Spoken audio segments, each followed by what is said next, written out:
Hi, my name is Amir Patel. What I'm going to talk to you about today is what it takes to be a successful entrepreneur. Before that, I think it's only right if I suggest what I do. So I came from Kenya. I was born and brought up in Kenya, moved and made numerous changes whilst I was there, but even when I left Kenya and came to UK, went through numerous changes from education life, homes, right the way through to various places from schools, colleges, universities, and then within 6 to 8 months of me graduating, I bought my first business.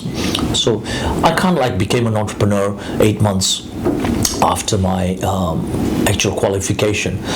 However, I actually was an entrepreneur, and people need to own up to this, well before that. So I was doing Saturday market jobs when I was 12 to 15. At the age of 15, I was selling little gifts, little radios, and things like this on Saturday markets. So I was buying and selling these sorts of things at a very young age. And that was my first signs of being an entrepreneur. When I graduated, I bought my first convenience store with an apartment, with some land next to it, built another apartment and a convenience store, which was then takeaway. And I was doing 2 jobs at one time. What it tells you is adopting change is one key ingredient to be an entrepreneur. Second, it tells you that follow your passion, because that was my passion, how to make money, how to be successful, and how to get a real kick out of creating something from nothing. I was also doing a day job, by the way, so this was on top of the IT job that I was doing during the daytime. The other thing was an evening thing. So an entrepreneur really is a person who can really think out of the box, look at an opportunity, look at a market, and kind of like seize it with the right time, with the right research, with the right team, with the right finances and cash flows behind it. So when you have that kind of like researched and done, and actually taking action and doing it in a positive manner, because if you surround yourself with negative thinking people and ask 50 people before you take the jump, you'll never do it, because everyone has an agenda. 1, 2, the kind of advice you would generally get from the people around you would be kind of like negative, or they will always look at the buts rather than if and when, and the ands kind of people and a can-do attitude kind of people are very few. Topped with that, more than 90% of all new businesses fail. So you need to go above the rest. So I'm going to talk to you about a few tips and tricks and what it takes to really be a successful entrepreneur. Okay. First and foremost, you must define your own success plan, i.e., I need to take this business from X to 2x or 3x within a certain time scale. And when you do that, again, do that smarter goal thing that I've talked about in various parts of my book. I've talked about it on various sites, Facebook sites, which will be published as well with this video. So define what your success criteria is. Do as much research as possible. Then what I say is, chase excellence, don't chase success. Be the best you can. Research the hell out of your subject and chase excellence, because when you're excellent at something, people will come to you and success will follow. Okay? I believe very strongly in law of attraction. So when your frame of mind and when your mindset is with positive things and you're looking for solutions all the time rather than problems, the solutions will come to you. I've had so many experiences, from new startups when I'm looking for how to create a new business, and I'm looking for solutions or people or skills where I can hire them, and when I'm thinking hard about this law of attraction, and I can only blame it on that or fate, whatever you believe in, brings those solutions to you. But if you surround yourself with negative thoughts, negative energy, negative people, negative attitude, nothing will come to you, because you'll just go downhill. Okay. The other success key is, when there is an opportunity, don't wait too much. The opportunity does not hang around, because then you'll be going with the flock. So go against the flow. When the opportunity is there, do the research, do it very fast. Most entrepreneurs go into businesses without knowing what the outcome will be. So be risk-taking and, afford to be ballsy. Once you've done your research and planning, just go for it, and go with a positive attitude and a and can-do attitude once you believe in your product, your vision, your idea, whatever it means, and follow it with a great passion. Without passion and attitude, you cannot achieve anything. You could wake up and if you're pushed from a younger age to be a doctor, a dentist, a pharmacist, or whatever, which was in my case the case from friends, family. Even though those was my fastest, easy win type of subjects, I chose to go against it, even though I had a place in doing pharmacy. So I followed my passion in doing something new, something fun, something that I thought, I could wake up and do this.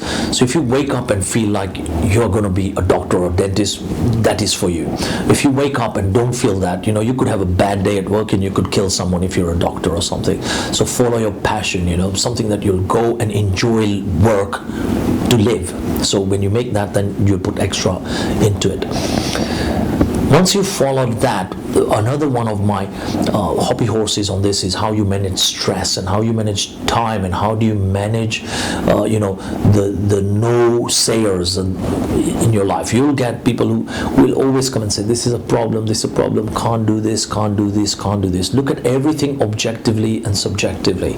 Always think of how you can rather than how you can't. Everything has a solution. So follow that, and follow that with conviction. Another thing where most people fail is, when they do a startup business or any form of new venture, they don't work out the finances. And, cash flow is king. What people do is they just plan for, 6 months, 1 year or something like that. Always, I say, plan for 2x, because you just never know what market conditions take a period, contingency period, and all this is all about. So make sure you got sufficient cash flow so you don't fall when you're just so close to getting your jackpot, of success. It's the age-old picture that I remember when someone's digging for diamonds and they're just 1 meter away from the whole diamond mine, and they give up because the blade on the spade has broken. If you visualize that, have another blade there just for the last 100 meters. So that's when you could really hit it, because a lot of businesses fail at that point. So make sure you've got that standby plan, and that is money and cash. My personal examples in all of this has been, how I managed cash flow, but also the exits. And I've made lots of mistakes. Believe me, I've made a lot of mistakes. So don't be scared of failing.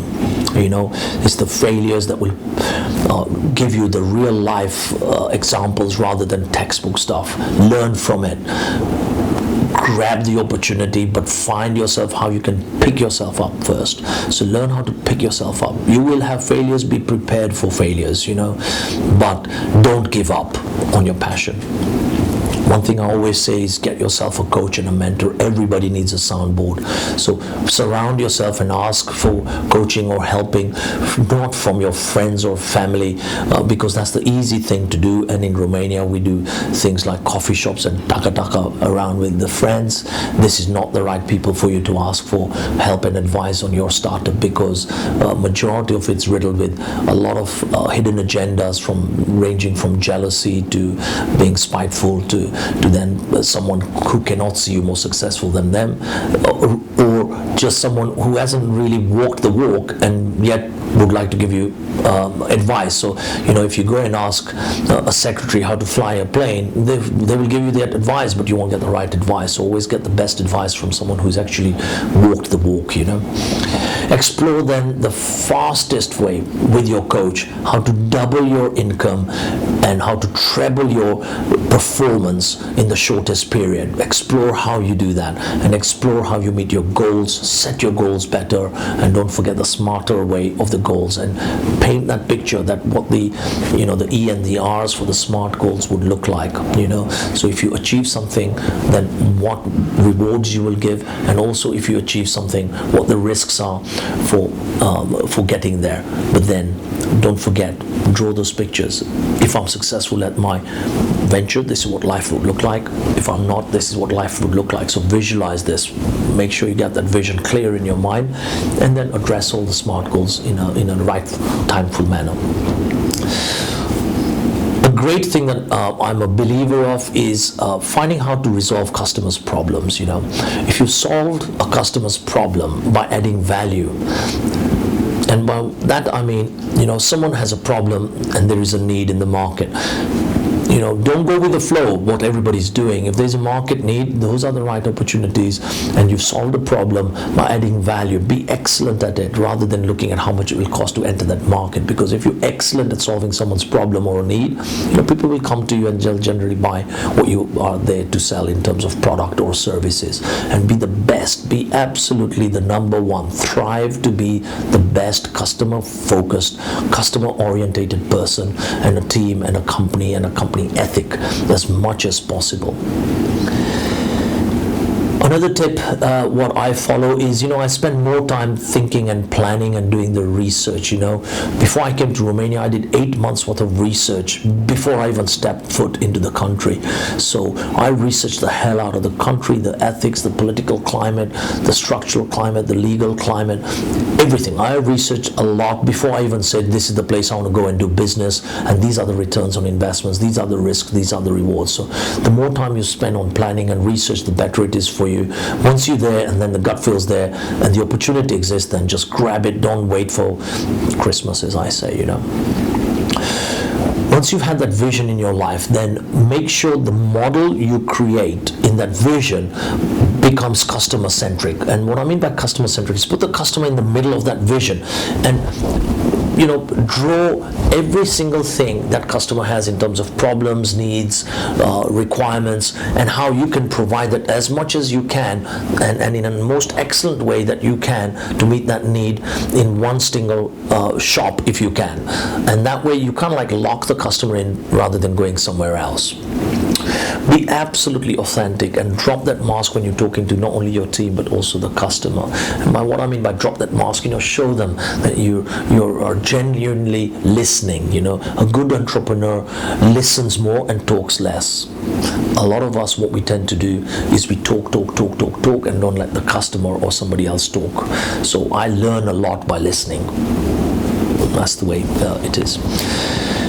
Once you've done that as well, another good tip I say is, spend your time, the most valuable hours that you have, do the most valuable work.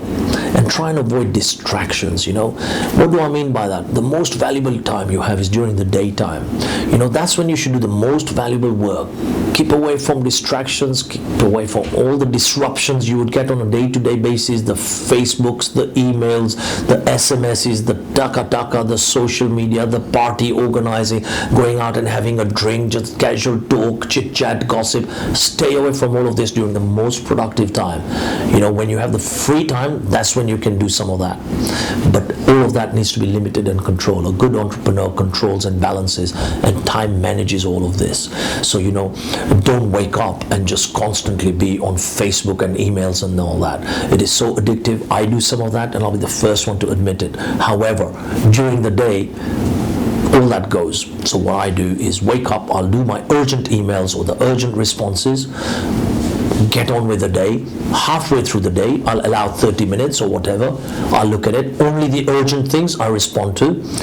End of the day, same thing. And then when I have free time whilst I'm just about to go to bed or doing something, I'll respond to the rest or whatever it is. But don't do it constantly. And try and allow time slices for this, because there are too many distractions today, and those are just some of the ones that I've mentioned. So tune all your dead hours to do those kind of disruption things. One key thing to success that I found through yoga, meditation, and a detox body rebalance program I went on was how to know yourself. Really know yourself. Know your 5 key values.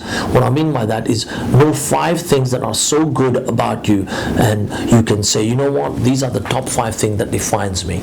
And be absolutely conviction driven that this is really with conviction what I'm all about, and this is my value add. And if someone asks you who are you and what you do in an elevator pitch, meaning a minute, 2 minutes maximum, you can say, this is what I'm all about, and this is what I can do, this is why I'm excellent at doing what I do, and this is why I'm most successful, and this is where I get my highest in terms of airtime or money time that you get in all that area that I talked about in the Wheel of Life.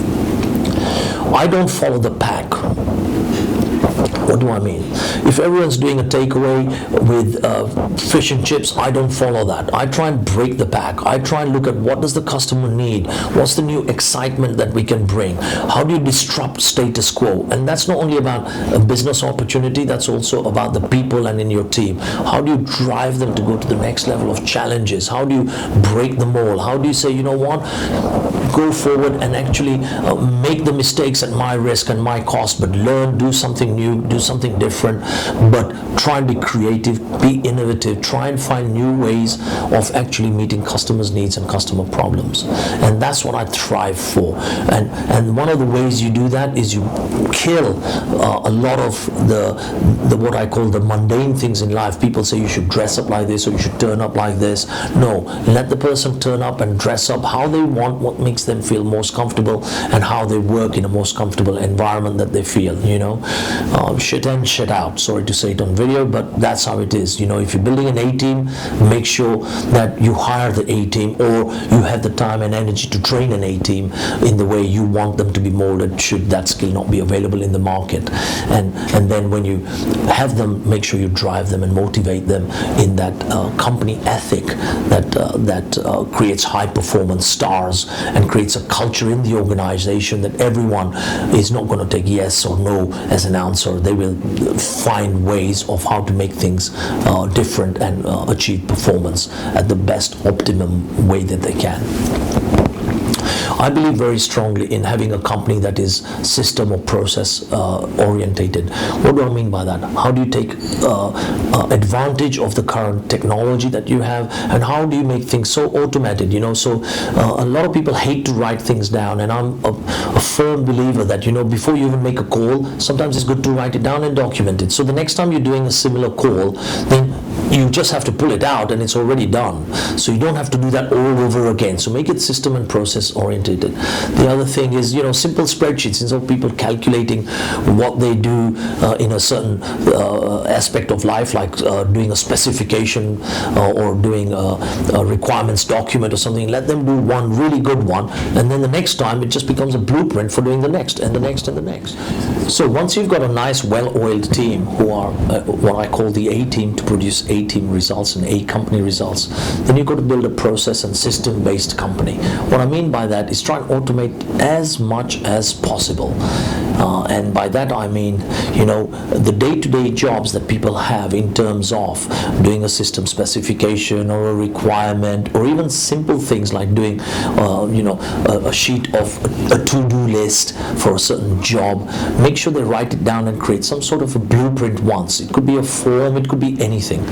Try and blueprint that. So the first time they do it properly, it could be a feasibility study, business plan, do the template. So the next time someone does it, the thought process and the time of planning and all that is done properly, it's reviewed. Next time it just becomes what I call a cookie cut automated system driven process. So it takes much less time and it's covered probably 80-90% of what's required for the next job and the job after and all that. So try and automate this and make it as system and process oriented as possible to have the highest peak performance. You know, some of my mentors and coaches talk about peak performance, and this is what I mean. You know, make sure that the team is healthy, make sure the team also has the similar holistic approach to your life and the way you think, i.e. a good diet, good exercise, and a good meditation type of a program, so they think in a focused manner. And when you have a team that is thinking and feeling in a focused manner, then they deliver better results than a team that is always drab and eating like a slob, drinking like a slob, sleeping crazy, and not performing and not delivering anything, because a tired mind, tired body produces tired results. So once you've got that system driven, then you've got to drive and push the team to the limits, encourage them, motivate them, challenge them to break the mundane driving of, you know, this is what everybody does, so this is what I'll do. You know, human nature tells me that, you know, if you leave the team alone and say, you know, get on with this is what everyone does. You know, no is a good thing that everyone can say, and you should challenge it and you should drive their imagination and say, you know what, take a risk, break the mold, take a risk, do something different, be creative, have a big imagination, set yourself what I call BHAG, big, hairy, aggressive goals. You know, have BHAGs, and drive people to do that. It's better getting 80% of a very huge goal than getting 100% of a very small goal. So drive the team to do that. For me, when someone says, oh, this is good enough, for me, good enough is not good enough. I go for excellence. When you aim for excellence, you will get success. When you aim for good enough, you'll be worse than good enough.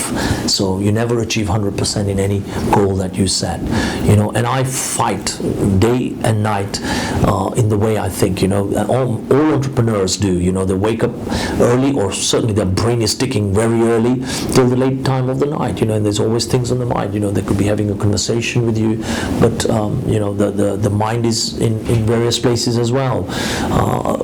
Of course, you have focus time as well, but a good entrepreneur is always thinking of various things that they have to look at and see with the right angle, because when it's your own business, that's the nature of the business. Try and use the dead time, as I said earlier, in doing what I call the real productive things for you as well, rather than the usual distracting things of Facebook's emails and taka time, right?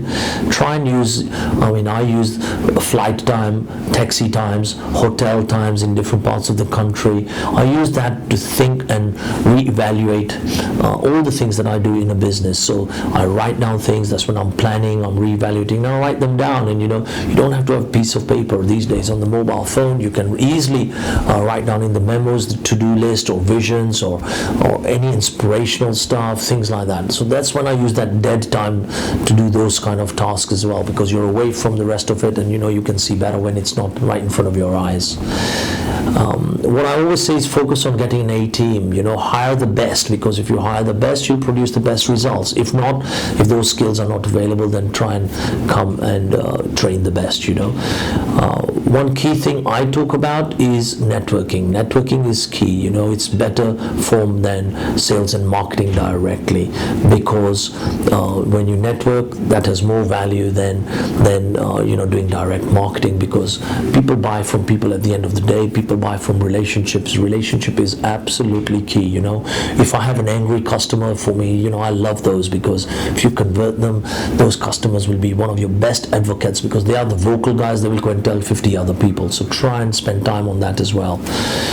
One of my key passions, and I'll finish on that, is when you are successful, when you've achieved some of your goals, reward yourself. But not only reward yourself, reward others. And I'm very, very particular about that. When you are successful to hit your goals, I'll say it again, reward yourself, but don't forget to reward others. What do I mean by that? Spend time coaching and mentoring someone else. Let someone else also see you as a hero, because you will help yourself by doing that as well. Go and put things into charity. That's a very big passion thing for not only myself, but most entrepreneurs. Give to the needy, give to the people where it matters, because when you do that, it brings you back to reality. It'll give you that other extra oomph to say, what, I need to go out and make something more, and I need to complete myself with this side of life, in the society side of life as well. So it doesn't have to be a financial gain, but just a peace and calm inside yourself will give you another oomph in whatever you are doing. With that, I think you've got enough tips and tricks of this. I've already got a book, which is The Art and Science of Success, which I co-authored with. You can see all about it on www.successbook.info site, and there's various more to come, and various articles on my Shakti Motivation site, various articles on the other sites that we are going to publish as well. So stay tuned. Thank you for your time.